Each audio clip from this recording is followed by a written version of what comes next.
In today's video, I'm going to teach you how to edit permissions on your Trello board in 2025. Whether you're managing a team or simply using Trello for personal projects, knowing how to effectively control permissions can make a world of difference. Let's dive right into it.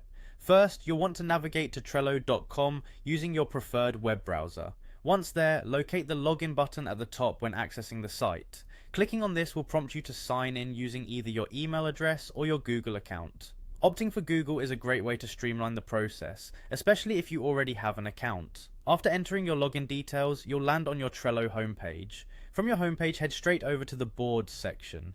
You'll see a tab labeled Your Workspaces. It's here you can access and manage all the boards linked to your account. This section is a handy way to quickly jump to the specific board you need to tweak. Now click on the board you wish to edit permissions for.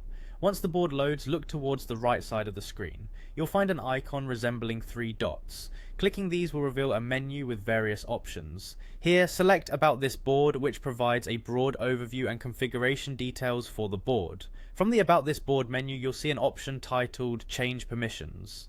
Click on this to adjust key settings. These permission settings are crucial because they determine what other board members can do. When you reach the Change Permissions section, you will be able to specify who can comment. You have the option to set commenting to disabled, members, or members and observers. It's up to you to choose what suits your board's needs. Limiting commenting can help maintain focus and streamline discussions if you have a large team. Next, move on to the Adding and Removing Members settings. Here you can dictate whether only admins or all members can manage board membership.